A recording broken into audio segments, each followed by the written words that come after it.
출애굽기 1장 8절로 16절까지 말씀을 한 절씩 교독하겠습니다. 요셉을 알지 못하는 새 왕이 일어나 애굽을 다스리더니 그가 그 백성에게 이르되 이 백성 이스라엘 자손이 우리보다 많고 강하도다. 자, 우리가 그들에게 대하여 지혜롭게 하자. 두렵건대 그들이 더 많게 되면 전쟁이 일어날 때에 우리 대적과 합하여 우리와 싸우고 이 땅에서 나갈까 하노라 하고, 감독들을 그들 위에 세우고 그들에게 무거운 짐을 집어 괴롭게 하여 그들에게 바로를 위하여 국고성 비동과 라암셋을 건축하게 하니라. 그러나 학대를 받을수록 더 번성하여 퍼져나가니 애굽 사람이 이스라엘 자손으로 말미암아 근심하여 어려운 노동으로 그들의 생활을 괴롭게 하니 곧 흙 이기기와 벽돌 굽기와 농사의 여러 가지 일이라. 그 시키는 일이 모두 엄하였더라. 애굽 왕이 히브리 산파 십브라라 하는 사람과 후이라 하는 사람에게 말하여 같이 읽겠습니다. 이르되 너희는 히브리 여인을 위하여 해산을 도울 때에 그 자리를 살펴서 아들이거든 그를 죽이고 딸이거든 살려두라. 아멘. 이 말씀은 살아계신 하나님의 말씀입니다. 오늘은 출애굽기 세 번째 강의로 박해받는 이스라엘 민족이라는 제목으로 말씀을 묵상하겠습니다. 지난 2주 동안에는 이스라엘이 어떻게 번성했는가를 공부했죠. 70명의 인원이 애굽에 들어갔는데 430년이 지나니까 얼마나 많아졌다? 네, 200만이 넘는 만큼 그런 숫자로 불었다는 것입니다. 근데 솔직히 430년이 아니에요. 왜냐하면 지금부터 모세가 태어나고 지금 모세가 태어나기 전의 과정을 지금 기록하고 있는 거잖아요. 그러니까 모세가 애굽에서 백성 데리고 나올 때가 430년이니까 지금 거기서 80년을 빼면 됩니다. 즉 한 350년 기간 동안에 지금 인구가 이렇게 늘었다는 사실을 기억하시면 좋겠습니다. 자, 오늘은 그 번성한 민족이 어떻게 어려움을 당하는지에 대한 부분을 함께 공부하겠습니다.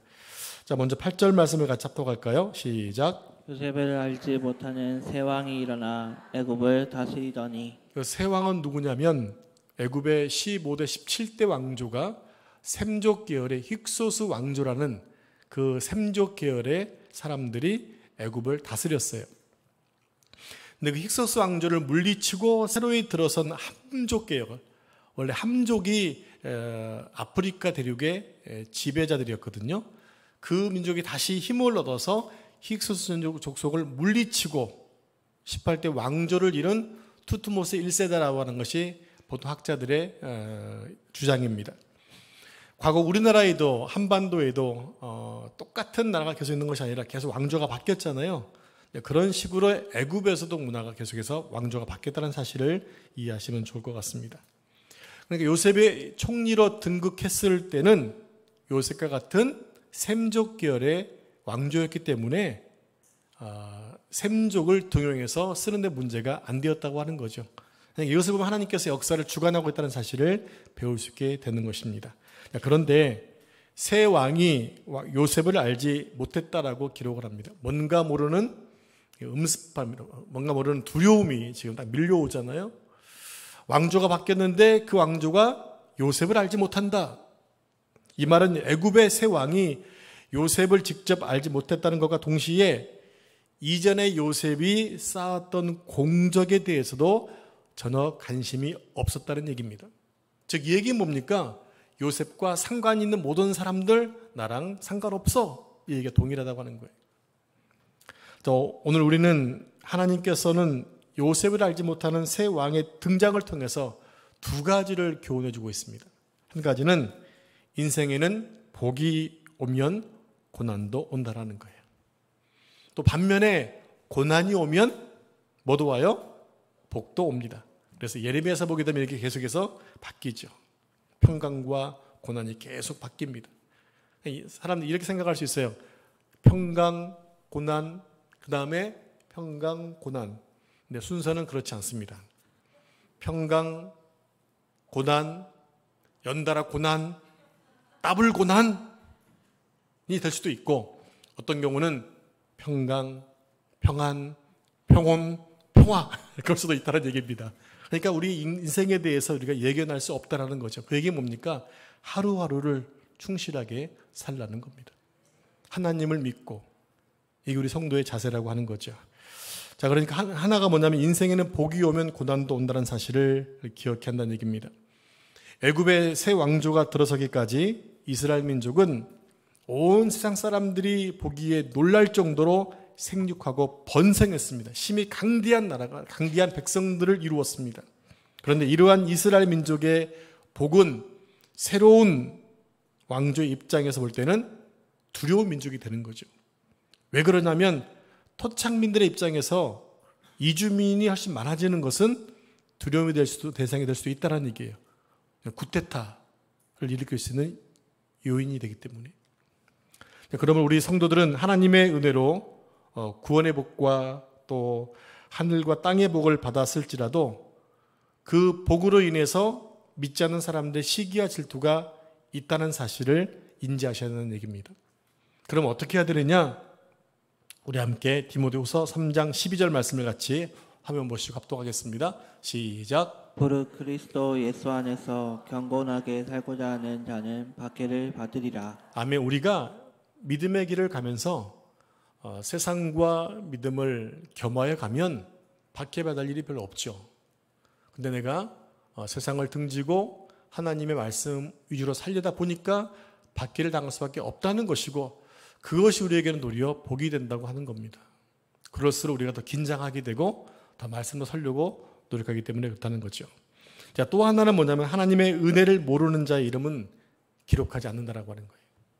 여러분, 성경은요, 많은 사람들의 이름이 기록되어 있지만 어떤 경우는 과감히 그냥 무시해버리는 경우가 있습니다. 성경은 대제국 애굽의 왕조의 이름을 기록하지 않아요. 제가 볼 때 성경에서 오직 유일하게 바로 이름이 등장했던 것은 바로 요시야 왕 때 바로 느고 정도입니다. 그 전까지는 이름이 거의 나오지 않아요. 오늘 역시 그 이름이 나오지 않아요. 근데 여러분, 성경에서 거짓 소경했던 바디모의 이름은 나오고 있습니다. 어떤 차이점일까요? 하나님 보시기에 하나님 나라에 무엇인가 유익이 된 사람들 이름은 기록되어 있지만 하나님의 나라를 대적하고 있는 사람들 이름은 기록하지도 않는다라고 하는 거예요. 그가 세상에 강대한 힘을 가진 왕이라 하더라도 하나님은 철저하게 그 이름을 배제시켜버려요. 여러분, 여러분의 이름이 하늘나라 생명책에 기록되어 있다는 것 믿으십니까? 비록 성경에 그 이름이 없어도 하늘나라에, 결국 성경은 어딜 향해 가는 책이냐면 하늘나라를 가는 책이잖아, 소개하는 책이잖아. 거기에 내 이름이 기록되어 있으면 만족하지 않겠습니까? 여러분, 하늘나라에 내 이름이 기록된 것 기억하시고 이 땅에서 여러분 삶이 하나님께 기록되어진 바, 기억되신 바 되는 삶을 살기를 축복합니다. 자, 다음으로 애굽 왕이 이스라엘을 압제한 이유에 대해서 생각해 보겠습니다. 왜 애굽 왕은 새로 등극하자마자 잘 나가고 있는 이스라엘 백성들을 압박했던 것일까? 자, 본문 9절 10절 말씀 한 절씩 교독하죠. 그가 그 백성에게 이르되 이 백성 이스라엘 자손이 우리보다 많고 강하도다. 자, 우리가 그들에게 대하여 지혜롭게 하자. 두렵건대 그들이 더 많게 되면 전쟁이 일어날 때 우리 대적과 합하여 우리와 싸우고 이 땅에서 나갈까 하노라 하고. 네, 바로가 왜 이스라엘 압제한 것일까요? 세 가지만 생각해 보겠습니다. 첫 번째로 바로가 이렇게 말합니다. 이스라엘 자손들이 애굽 사람보다 많고 강하도다. 그런 생각을 한 겁니다. 근데 알고 보면 착각이었어요. 왜냐하면 이스라엘 사람들이 아무리 번성해도 그 토착민보다 많을 수는 없잖아요. 더군다나 애굽이란 나라는 강대한 제국입니다. 그런데 이스라엘에 대한 불타는 시기심과 적개심 때문에 애굽 왕은 이처럼 지나친 생각을 했다고 하는 거죠. 여러분, 사람이 겁을 먹으면 많은 것들이 다 이 겁의 대상으로 보이잖아요. 그러니까 담대하면 안 무서운데 담대하지 못하기 때문에 두려움을 갖는 것처럼 지금 이 바로는 번성하고 있는 그 민족을, 그 지배하고 있는 하나님을 모르기 때문에 두려움에 휩싸일 수밖에 없었다는 거예요. 자신의 공포심을 지금 백성들에게 전이시키고 있습니다. 자, 두 번째는 뭐냐면 이스라엘 백성들이 강대해지면 전쟁이 발생할 경우에 그들이 애굽의 적들과 연합해서 애굽을 물리치고 애굽을 떠날 것이라고 생각했다고 하는 겁니다. 여기서 우리는 애굽 왕이 바라고 있는 것이 무엇인가를 볼 수 있어요. 이스라엘이 계속해서 애굽에 남아서 자신들의 종이 되어주기를 바라고 있는 거예요. 그러니까 어떠한 환경 속에서라도 그들이 떠나지 않고 애굽에 남아서 종이 되어주기를 바라고 있었던 거죠. 그러나 이스라엘에 대한 하나님의 궁극적인 뜻이 무엇입니까? 그들이 애굽을 떠나서 약속의 땅에 들어가 하나님의 복을 받고 그 복을 온 열방에 전하는 데 있습니다. 반드시 이스라엘은 애굽을 떠나게 되어 있습니다. 근데 이것을 바로가 알 리가 없잖아요. 그러니까 떠나갈까 봐 지금 두려워하고 있는 것들을 보여주고 있다고 하는 거죠. 자, 세 번째입니다. 이스라엘 자손이라는 큰 노동력을 잃을까에 대한 걱정 때문이었어요. 그 당시는 농경 문화였기 때문에 애굽의 입장에서는 이스라엘 백성이 탈출할 경우에 최소한 120만 명의 막대한 노동력을 잃어버릴 수 있어요. 우리는 장정 남자만 생각할 것이 아니라 여자들도 힘이 있을 때 쓸 수 있잖아요. 그러니까 최소한 120만 명인 거예요. 120만 명이 여러분들 그거 한번 나가서 모를 심다 생각해 보십시오. 어마어마하게 심지 않을까요? 그런 일들 생각해 보시면 됩니다. 그런 노동력. 그리고 나중에 10개의 재앙을 받은 이후에 애굽이 거의 쑥대밭이 되었지만 탈출한 이후에 그들을 쫓아간 이유가 뭡니까? 그들을 잡아야 한다고 하는 거예요. 이들이 빠져나가면 애굽의 경제가 휘청거리기 때문에 출애굽을 막고 있다는 얘기입니다. 자, 다음으로 바로가 번성하고 강력해진 이스라엘을 억제하기 위한 세 가지 정책에 대한 소개가 있습니다. 계속해서 번성합니다. 막아도 끝이 없습니다. 그래서 이제는 본격적으로 이스라엘을 산화 제한을 시키는 거예요. 그들의 번성을 막고 있다는 얘기입니다. 첫 번째로 이스라엘 자손에게 노동을 심하게 시켜서 그들의 생활을 괴롭게 한 것입니다. 자, 11절 말씀을 같이 합독할까요? 11절 시작. 참족들을 그들 위에 세우고 그들에게 무거운 짐을 지워 괴롭게 하여 그들에게 바로를 위하여 라암셋을 건축하게 하니라. 네, 백성들을 괴롭히려고 지금 감독들을 세웁니다. 감독들은 노동자들을 감독하는 노예 감독들이에요. 노예 감독들. 당시 이스라엘 족속을 감독하는 감독자 밑에는 두 부류의 노예 감독들이 있었습니다. 하나는 애굽 출신의 관리와 또 하나는 이스라엘 출신의 관리자입니다. 우리나라가 일제 치하했을 때, 일제 강점기에 있을 때 우리 조선인들 가운데 경찰들이 있었잖아요. 그들이 훨씬 더 괴롭혔습니다. 아니, 같은 민족이 좀 봐주고 해야 되는데 그냥 더 괴롭히는 거예요. 두 가지겠죠. 하나는 어차피 이 대한민국은 독립이 안 돼. 그러니까 내가 이것을 통해서 출세해야지. 그러려면 일본 사람들한테 충성도가 보여야 되잖아요. 그래서 악랄하게 그 일을 했다는 것이죠. 마찬가지 지금 또한 이스라엘 백성들 가운데 그 출애굽이라는 사실을 생각 못할 수 있지요. 왜? 너무 강력한 왕조가 들어섰기 때문에 출애굽은 꿈도 못 꿔. 그러니까 내가 지금 여기 열심히 백성들을 괴롭히고 일을 시키는 것이 충성도가 될 거야. 그런 마음이 있었겠죠. 자, 바로는 감독들을 시켜서 백성들에게 무거운 짐을 지워서 괴롭게 했습니다. 자, 그들에게 무거운 짐을 지우라는 말씀은 이런 뜻이에요. 단순히 짐을 지는 행위가 아니라 힘겨운 노동을 감당하게 하는 상태를 말합니다. 예를 들면 우리가 무엇인가 무겁게 지고 가고 있는데 거기다가 그 사람의 짐을 좀 덜어주려면 밑에를 들어주면 되잖아요. 그런데 더 누르는 겁니다. 군대에서 행군을 하다 보게 되면 무겁잖아요, 이게 배낭이. 그러면 이렇게 좀 돕는다고 이렇게 들어주는 경우가 있거든요, 고참들이. 근데 어떤 고참들은 이렇게 막 눌러요, 이렇게. 그러면 이게 무겁잖아요. 지금 바로 그런 내용입니다. 그들에게 무거운 짐을 계속해서 올려놓는 거예요. 그러면 힘들어지겠죠? 여기서 괴롭게 하라는 말은 무슨 뜻이냐면 괴롭게 할 목적으로 그들을 괴롭혔다고 하는 것입니다. 그러니까 애굽인들이 이스라엘 자손에게 강제 노역으로 괴롭게 하는 목적이 있었어요. 그게 두 가지입니다. 한 가지는 감당하기 어려울 정도의 고된 노동을 하게 되면 이 성적 욕구를 감소시켜서 아이를 낳는 것을 방해했다고 하는 거예요. 두 번째는 애굽의 전 왕조였던 힉소스 왕조에서 세운 건축물들을 모두 헐어낸 자리에 다시 새로운 건축물을 짓게 했던 거예요. 그래서 애굽의 새 왕은 공공사업의 경제적인 부담을 덜기 위해서 이스라엘을 노동력을 착출했던 것이고, 약한 민족들을 강제 노역을 통해서 그들을 힘들게 만들었다고 하는 거예요. 특히 이스라엘 자손들에게는 뭘 시키냐면 진흙을 이기는 것, 벽돌을 굽게 하는 것, 그런 노동을 시켰는데 이것이 쉬운 일이 아니었다고 하는 거예요.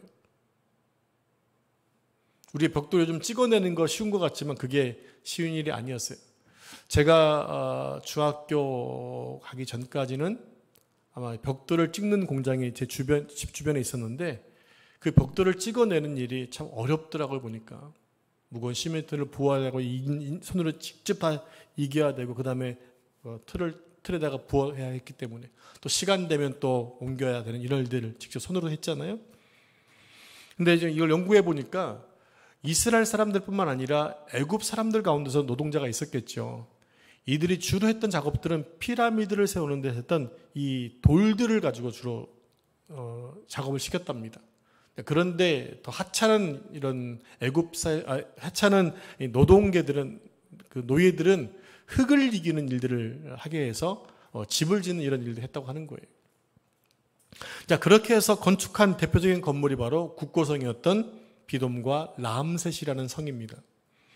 여기서 바로라는 그 애굽의 애굽어로 뭐냐면 파르오라고 하네요. 파르오. 우리가 아는 파라오 있잖아요. 파르오인데 이것이 큰 집이라는 의미로 사용되었다고 합니다. 그러니까 왕은 큰 집에 사니까 파르오를 이렇게 불렀다고 하는 거예요. 자, 그럼 국고성이 무엇인가요? 국고성은 저장 창고가 있는 성입니다. 세 가지 용도로 쓰여졌는데, 첫 번째로 군사 요충지나 국경 지역에 설치되어서 전쟁이 일어날 때마다 신속하게 무기를 제공해 줄 수 있는 성. 또 하나는 추수 때에 타작한 곡식을 보관하는 창고 역할. 또 하나는 세금으로 거둬들인 곡식을 1차적으로 보관하는 장소. 국고성을 그렇게 만들어놨는데 이 성을 쌓기가 그렇게 힘들었다고 하는 거죠. 즉 새 왕은 이 국고성을 세우는데 필요한 성이었겠죠. 그 모든 노동력을 지금 이스라엘 백성들을 시키고 있다라는 얘기입니다. 여러분, 박정희 대통령 때 경부고속도로를 냈잖아요. 그때 많은 야당의 사람들이 그것은 미련한 짓입니다라고 했다고 하는 겁니다. 방해했다고 하는 거죠. 그래서 더 넓게 확장을 해야 되는데 편도 2차로 합시다. 그렇지만 거기에 반대가 너무 심하니까 옆으로 3m씩 남겨놨다는 그런 얘기를 또 해주고 있더라고요. 나중에 확장돼서 넓게 썼다는 그런 얘기거든요. 그럴 때 처음에 고속도로를 낼 때 얼마나 힘들었겠어요. 많은 사람이 다치고 죽었을 것 이미 알고 있는 거잖아요. 그러니까 이스라엘의 그 인구를 억제하기 위해서 이 두 개의 성을 쌓았다는 이유는 뭐냐면 수많은 사람들이 이렇게 목숨을 잃었을 수도 있다라는 거예요. 그 일들을 자기 민족을 시키기 뭐하니까 무료로, 공짜로 노예 백성을 사용했다고 하는 것입니다. 그런데 재밌는 게 뭐냐면 아까 제가 힉소스 왕조에 세웠던 모든 건축물을 다 헐어버렸다고 그러잖아요. 그 결과 지금의 애굽에서는 힉소스 왕조 때 건축물이 하나도 없답니다. 어떻게 보면 너무나 잔인한 것 아닙니까? 자, 이제 13절 말씀을 같이 합독하겠습니다. 13절 시작. 이스라엘 자손에게 이를 엄하게 시켜. 네, 이를 엄하게 시켰답니다. 얼마나 엄하게 시킨 걸까요? 그래서 엄하게란 히브리 단어는 이런 뜻입니다. 가혹하게. 일을 가혹하게 시킨 거예요. 쉽게 얘기하면 잔인하게 일을 시킨 거예요. 왜냐하면 어차피 쟤들은 이러다 죽을 백성이니까 인권 이런 것들이 없는 거죠. 잔인하게 일을 시킨 것입니다. 이 단어는 또 이렇게 해석이 돼요. 완전히 진익이다. 또 가루를 만들다. 가루가 될 정도로 빻고 진익이는 상태를 바로 얘기한 것이 엄하게라는 단어의 의미예요. 얼마나 지금 이스라엘 백성들이 고통을 당하고 있는지 알 수 있겠죠. 그리고 어려운 노동으로 괴롭게 했습니다. 이것은 육체 노동뿐만 아니라 정신적으로도 극심한 고통을 당하게 했다고 하는 것입니다. 육체적인 고통과 함께 정신적인 고통까지 동시에 가했던 것이 새 왕이 했던 정책이었어요. 그리고 농사의 여러 가지 일도 시킵니다. 농사하니까 여러분들 그냥 일반 농원에 가서 농사 짓는 거 얘기하는 게 아니에요. 새로운 농토를 만들기 위한 개간 작업도 하는 것. 그러려면 물이 들어가니까 수로를 개간하는 이런 모든 처음 되는 작업들을 시키는 거예요. 그런 일이 어려운 거죠. 되어 있는 것들은 하는 것은 쉽게 하지만 새로 만들려면 너무너무 힘들어요. 여러분 밭농사 쉬운 것 같죠? 농사 하시는 분들 아시겠지만 그게 밭을 일군다는 게 쉬운 일이 아니잖아요. 뭐 그냥 곡괭이 하나 들으면 다 할 수 있을 것 같지만 몇 번 파다 보면 힘은 빠지게 되니까 너무 고통스럽죠. 그것을 지금 가루가 될 정도로 시키고 있다는 얘기입니다. 아우 어렵다라고 쉴 수 있는 시간을 안 준다는 얘기예요. 자, 중요한 것은요, 애굽인들은 자신들의 간교한 압제에도 불구하고 폭발적으로 성장하고 있는 이스라엘 자손들을 보았습니다. 하지만 그들은 그들의 생각을 고치지 않고 계속해서 억압하고 힘들게 만들었다는 얘기입니다. 그들은 그렇게 해서 백성들의 숫자를 줄여가려고 했던 것이에요. 자, 두 번째 정책이 뭡니까? 이스라엘의 인구 증가를 억제하기 위해서 히브리 산파에게 산하 제한 명령을 내립니다. 네, 지금이야 뭐 산부인과 가면 다 아기를 낳게 하지만 옛날에는 집에서 아이를 낳잖아요. 동네마다 산파가 있었어요. 저도 제 동생 낳을 때 산파가 왔던 것이 기억이 가물가물 나는데, 그러니까 전문적인 산파가 있었다고 하는 거죠. 이스라엘 당시에는. 그때 그들에게 명령합니다. 자, 함께 5절 16절 말씀 한 절씩 교독하겠습니다. 애굽왕이 히브리 산파 십보라라는 사람과 부하라는 사람에게 말하여 이르되 너희는 히브리 여인을 위하여 예산을 도울 때 그 자리를 살펴서 아들이거든 그를 죽이고 딸이거든 살려두라. 바로가 왜 이렇게 잔인한 악독한 명령을 내렸던 것일까요? 우리 함께 12절 말씀을 좀 돌아가서 보도록 하겠습니다. 같이 합독할까요? 시작. 그러나 학대를 받을수록 더 번성하여 퍼져나가니 애굽 사람이 이스라엘 자손으로 말미암아 근심하여. 네, 지금 어떤 학대를 했습니까? 새로운 농토를 개간하게 만들었고 국고성을 만들도록 했고 벽돌 이기기 등등 일을 시켰습니다.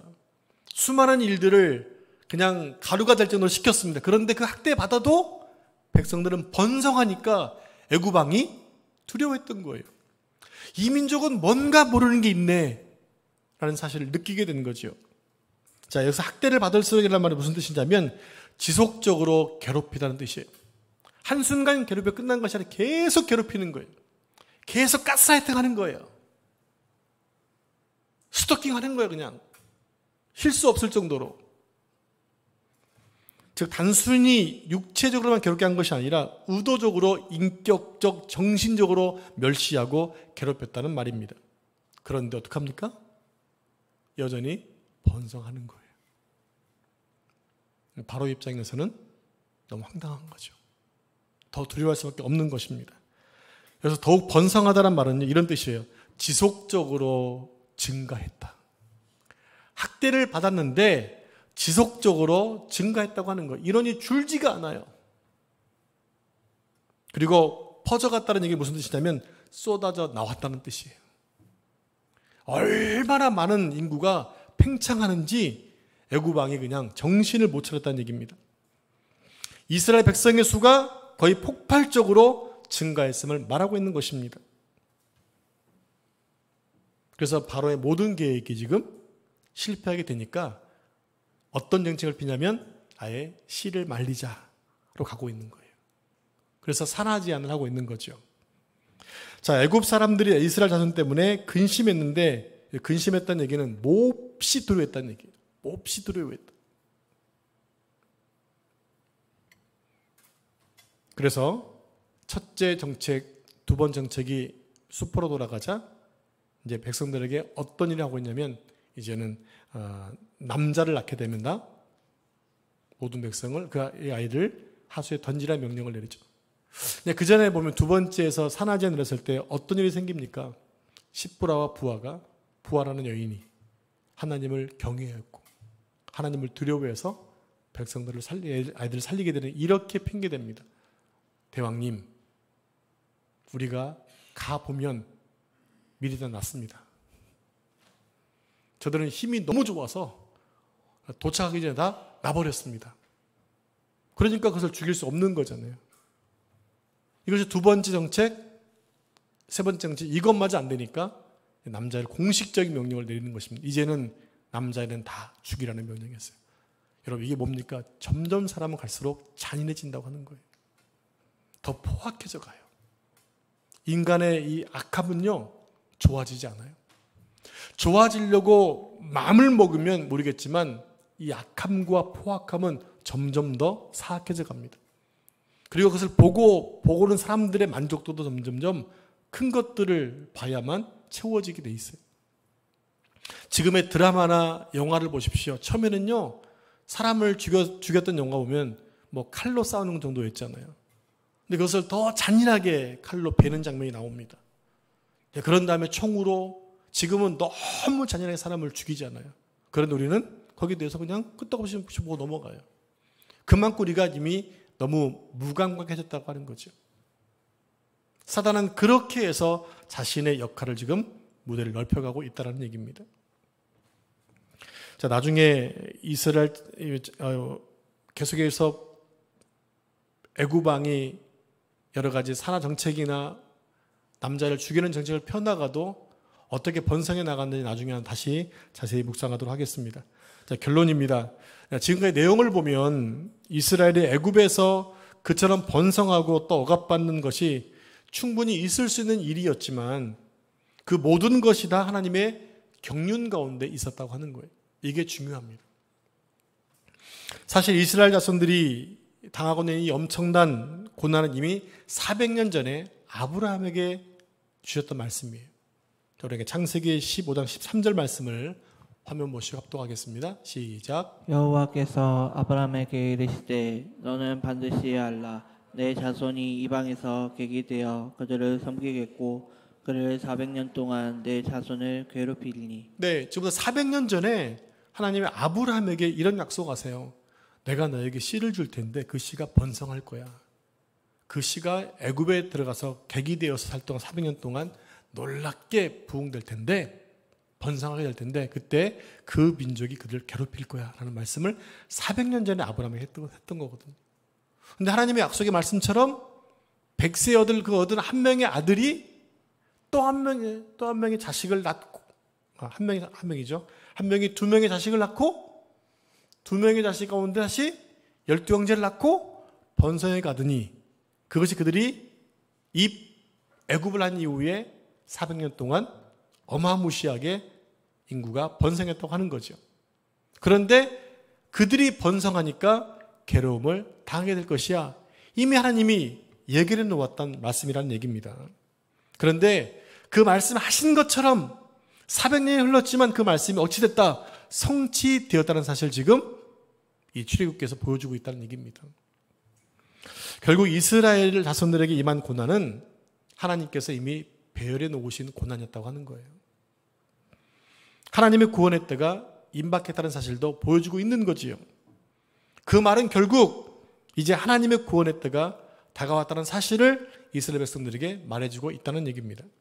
그렇다면 하나님께서는 왜 이스라엘 자손에게 이런 고난을 배열하셨을까 하는 것입니다.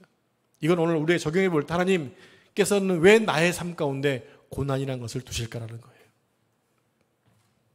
그 이유는요, 이스라엘 자손들로 하여금 하나님을 찾게 하는 데 있습니다. 혹시 여러분 가운데 물론 부모님의 신앙을 통해 자연스럽게 주님 알아가신 분도 많이 있으실 거예요. 여러분이 초대 신앙인이라고 한다면 아마 쉽게 이해할 수 있을 것 같아요. 고난을 통해 하나님 만난 분이 계실 겁니다. 고난은 그래서 나에게 유익한 거예요. 하나님을 만나게 되는 복이 있으니까. 또 하나님 말씀의 순종함을 통해서 하나님 백성이 되었고 출애굽과 입 가나안이라는 복을 주셔서 자유와 기쁨과 부유함과 생명을 누리게 하기 위해서 이스라엘 백성들에게 고난을 주었다고 하는 거예요. 나중에 살펴보겠지만 만약에 이스라엘 백성들이 계속 그 땅에서 번성했다고 한다면, 잘 나갔다고 한다면, 힉소스 왕조의 영향에서 더 잘되고 번성했다고 한다면 그들이 하나님의 약속을 기다릴까요? 그들은 절대 하나님의 약속을 생각지도 않을 겁니다. 근데 너무나 뼈가 으스러지는, 너무나 힘든 고난과 어려움을 당하고 학대를 당하다 보니까 이제 언약의 말씀을 기억하는 거예요. 우리가 왜 이런 어려움을 당하지? 무엇 때문이지? 그러면서 하나님을 찾게 되는 것이고, 하나님을 통해 구원을 받게 되면 언약을 기억하게 되는 것이고, 언약 성취를 향해 순종하게 되어진다고 하는 것입니다. 따라서 우리 성도들도 고난을 당할 때마다 그때 하나님을 찾아야 돼요. 고난이 임하니까 하나님은 나를 안 사랑하시나 봐, 하나님이 안 계시나 봐라고 뒤돌아서면 안 되십니다. 그럴 때 여러분, 고난 속에 있을 때 더 예배를 열심히 들으셔야 돼요. 더 주님께 기도하셔야 돼요. 그게 고난을 피해갈 수 있는 유일한 탈출구예요. 근데 많은 사람들이 고난당하면 콧바뜨리고 어찌할 바 몰라 하고 하나님을 부인하고 원망할 때가 있습니다. 오늘 우리에게 이 말씀이 주어진 이유가 뭐냐면, 우리도 그럴 수 있기 때문에 이 말씀을 통해 도전받으라고 하는 거예요. 그래서 오늘 우리 이 시대에 믿는 사람들은 축복받는 거예요.